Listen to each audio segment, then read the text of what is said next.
Chapter 10 Wiglaf had been at Camp Dragonoka for 3 days. He was getting used to the dark, cloudy sky, the awful smell, the coughing, the daily hikes, even the meals on a stick. But he could not get used to the strange howling and flapping sounds he heard in the dark. He hadn't had a good night's sleep since he'd been at camp. What makes that flapping noise every night, Modi? Wiglaf asked one morning as he and the other campers were roasting their breakfast on a stick. It's just the wind, said Modi. One more thing that makes this camp so special, Wiglaf muttered to himself. Weird was more like it. After breakfast, he and several other campers sat down on the picnic cloth that Lolo called the arch and craft area.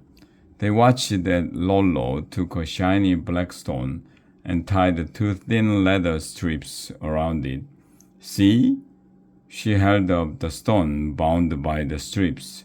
Now I will tie a few knots in the leather. She did so. And now I will tie in another stone. Before long, Lolo had a bracelet. Cool, said Janice, sounding more like her usual self. I'm going to make my mom a bracelet just like that. Me too, said Erica. She dumped all the black stones she had collected onto the cloth. Although I don't know why she would wear a common rock bracelet when she has so many jewels.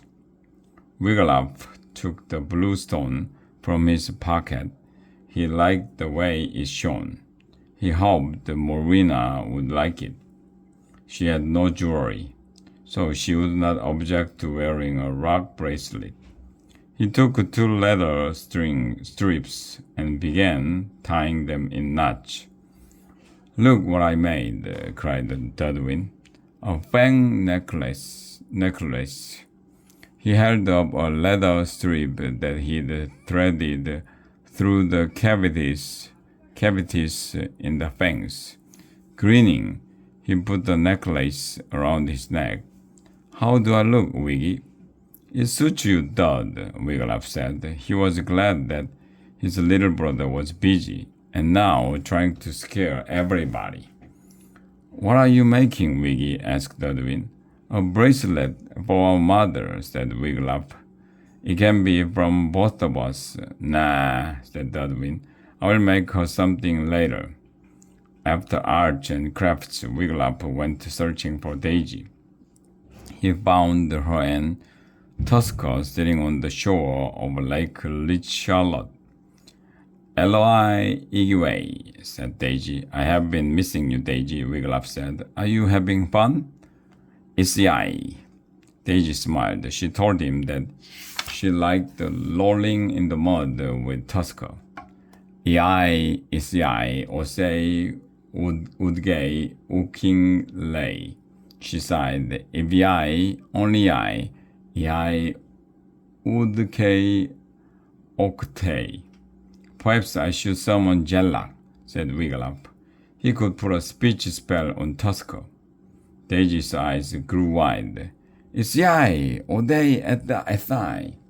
But the lunch gong rang, so Wiglaf had to hurry to the campfire. He sat down with the other campers, picking at their lunches on a stick. What is this stuff? Asked Zelda. Best you don't know, lass, said Cookie. Trust me on this. Morty strolled over to the campfire. Today is a special day, campers, he said. It's the day you find out what dragon team you're on. He pointed to Toblet. Count off by 2s. 2, shouted Toblet. Morty's violet eyes bulged. Start counting with 1. 1, sniveled Toblet, who hated to be yelled at. 2, called Moose. 1, called Angers. 2, called Dudwin. Hey, Moose, I'm on your team. Shh, said Morty. Count. 1, called Wiggle-Up. 2, called Zelda. The counting continued until every camper was either a 1 or a 2. Ones, you are cave dragons, said Modi. Twos, you are swamp dragons. Cave dragon Wiggle-Up liked the sounds of it. Erica and Angus were cave dragons. So were Janice and Gwen, but Dudwin was a swamp dragon. From now on, you will sit with your teammates, said Modi. Cave dragons sit on this side of the fire, Modi pointed. Swamp dragons on the other side. Dudwin, behave yourself, Wiggle-Up warned. But Dudwin wasn't listening.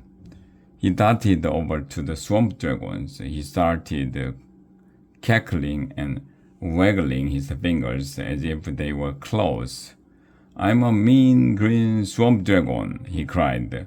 I'm coming to eat up every cave dragon I can find. He gave a terrible roar. Stop that, cried the Toblerone. Who wants to be captain of the swamp dragons, said Modi. Me, called Dudwin. I want to be captain, said Zelda. How much will it cost me, Modi? Modi's violet eyes lit up. Oh, a lass after my own heart, he squealed. I appoint you captain. See me after breakfast. Hey, cried Dudwin. That's not fair. Shoes, said Modi. All right, who wants to be captain of the Dragon Caves? Me, yelled Erica and Gwen at the same time. Well, said Modi, make me an offer. At Camp Pinecone, we voted for captain, said Gwen. Good idea, said Erica. Vote for me. I've already made up a cave dragon cheer, she yelled. We are the cave dragons, so we are number 1. You can try to beat us, but it can't be done. All the cave dragons cheered. Gwen rolled her eyes and said, vote for me, cave dragons. I've been to camp before. I know all there is to know about winning. Morty had the cave dragons close their eyes and raised their hands. He counted the votes. Open your eyes, he said. Gwen wins. What? Cried Erica. Shh, said Morty. For the next few days, Erica was not herself. She never cheered once during the rocks in the backpack relay races.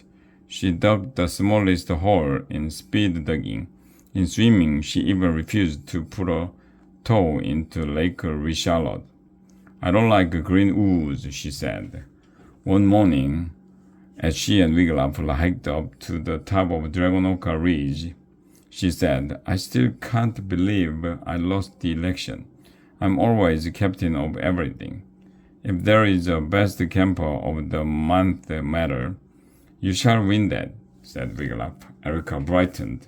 Do you think so? That night, on the way to campfire, Wiggle-Up spied Dudwin walking with Moose. He had not seen much of his brother since he became a swamp dragon. He caught up with him. Sit by me at campfire, said Wiggle-Up. No, you are a cave dragon and my enemy, Dudwin started cackling again. Cut it out, Dud, said Wiggle-Up. Just sit by me this one time. I'm a prisoner of the cave dragons, Dudwin called as he sat down next to his brother. Hey, Morty, Moose called when all the campers were seated. When do we get to toast marshmallows over a roaring fire like it said in the ad? Yes, called all the campers. When? Oh, other camps roast marshmallows all the time, said Modi. But here at Camp Dragonoka, we have a special marshmallow roasting night. In other words, he's saying we get to roast marshmallows only once, whispered Angus. Wiggle-Up glanced at his friend. He had seen the marshmallow-filled goodie box hidden under his bedroll, but Angus had not offered to share. Tonight was Toblerone's turn to tell a ghost story. It was a long tale about a haunted cheese shop in Tonale. As Toblerone talked on and on, Dudwin began staring into the fire. A moment later, he gave a start and grabbed Wiglaf's arm. I see a ghost, Wiggy, Dudwin whispered. A dragon ghost. Cut it out, Dud, said Wiglaf. I'm not fooling, Dudwin whispered. It's in the flames of the fire. Quiet over there, called Toblet. You are wrecking my ghost story. Sorry, muttered Wiglaf. Oh, it's gone now, Dudwin whispered. Flames can take on strange shapes, Dud, said Wiglaf, keeping his voice low. They can make you think you see things that are not there. It was there, whispered Dudwin, floating over the flames. I saw it. He glanced at his brother. You don't believe me, do you, Wiggy? Dear Ma and Pa, I hope the village postal peasant will read you this letter. Dudwin and Daisy and I are all at Camp Dragonoka. Every day we hike and dig holes and run relay races carrying heavy rocks in our packs. It is not what I thought I might do at camp, but I'm growing strong. I'm making you a bracelet in arts and crafts. Ma, it has a shiny blue stone. I hope you will like it. Your son, Wiglaf.